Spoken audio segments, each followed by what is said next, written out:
Hello বন্ধুরা, আসসালামু আলাইকুম। আজকে একটা কথা বলতে আসলাম, খুব জরুরি কথা। মানে সমীকরণে সব জায়গায় মিলতেছিল না। ইউএস কি করে, ইরান কি করে, একটা কঠিন ব্যাপারে। মানে আপনাদেরকে আমি ভিউ লাইক নেওয়ার জন্য সস্তা কোনো কথা দিয়ে আপনাদের কাছে আসতে চেয়েছি না। এই যে ইরান একটা মিসাইল মারলো, ইসরায়েল একটা মিসাইল মারলো, এগুলি ছবি আমি এখান থেকে এআই দিয়ে আনলাম, কিংবা এখান থেকে আমি জোগাড় করে আনলাম, আপনাদের দিলাম, ভিউ পাইলাম। ভাই, ফেসবুকে আমি কোনো পয়সা কামাই না। আমি আজ পর্যন্ত কাউকে আমি লাইক দেওয়ার কথা বলি নাই, ভিউ দেওয়ার কথা বলি নাই, সাবস্ক্রাইব করার কথা বলি নাই। আমার ভাল লাগে, একটা প্ল্যাটফর্ম আছে, আমার মনের কথা আমি বলতে চাই, এই জন্য আমি এসে বলি। এখন কি দাঁড়াইছে, কথাটা কি জানেন? আমি আমার রাজনীতিক গোলাগুলির থেকে প্রথম আমি পকেটের হিসাব করি। পকেট কি জানেন? এখন আমেরিকার প্রায় $38 ট্রিলিয়ন দেনা আছে। চায়নার এই অনুযায়ী অর্ধেক দেনা। তো চায়নায় তো $1 বিলিয়ন উপরে, মানে সরি, বিলিয়ন পপুলেশনের উপরে তার পপুলেশন। এই জায়গায় আমেরিকার পপুলেশন মাত্র 30 কোটি, তাই না? এটা বিলিয়নও না। তো আমেরিকার দানাটা অনেক বেশি, রাইট? এখন ইরান যে জায়গায় দাঁড়াইছে হরমুজ প্রণালী নিয়ে, আপনারা সবাই জানেন। আমেরিকা কিছুক্ষণ আগে বলছিল যে 48 ঘন্টার মধ্যে যদি হরমুজ প্রণালী না ছাড়ে, তাহলে কি হবে? তারা অ্যাটাক করবে ইরানের পাওয়ার হাউসগুলিতে। ইলেকট্রিক যেখান থেকে, মানে আলো, অন্ধকারে নিমজ্জিত হবে ইরান। সাথে সাথে ইরানও বলছে যে আমাদের পাওয়ার হাউসে অ্যাটাক করলে আমরা ওই ইসরায়েলের পাওয়ার হাউসকে অ্যাটাক করবো।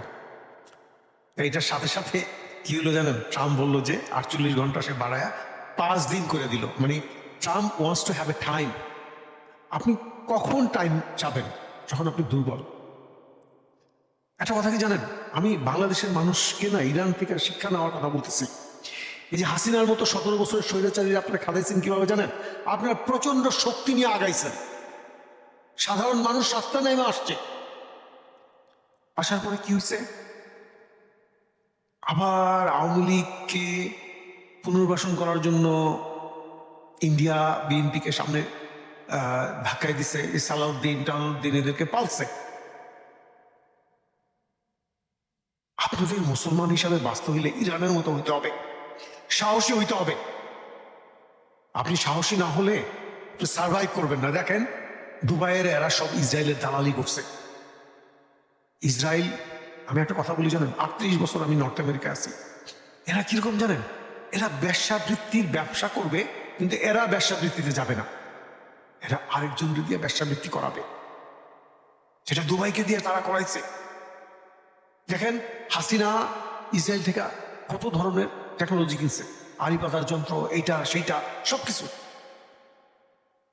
আমি জানি না জামাত কিভাবে কম্প্রোমাইজ করলো এই ইঞ্জিনিয়ারিং নির্বাচনে।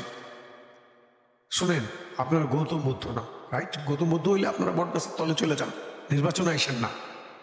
আপনাদের সাহস থাকতে হবে। ইরানকে দেখেন, এখন কি হবে জানেন? ইরানের আমেরিকা যদি কম্প্রোমাইজ করতে বাধ্য হয়, প্রতিটা শিপে ওরা $2 মিলিয়ন নিবে।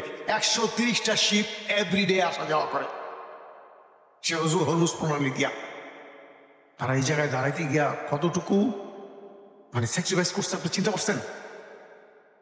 বাংলাদেশের এটা থেকে শিক্ষা নেওয়া উচিত। কি ভাইয়া টাইয়া আপু টাপু করতেছে? ভাইয়া আপুর জামানা শেষ হয়ে গেছে। Young generation, stand up your own fucking feet man. তাহলে বাংলাদেশ আফ্রিকার মতো একটা দরিদ্র দেশ হিসাবে, জাতি হিসাবে নিশ্চিহ্ন হয়ে যাবে। ওকে, ভালো থাকেন। আসসালামু আলাইকুম।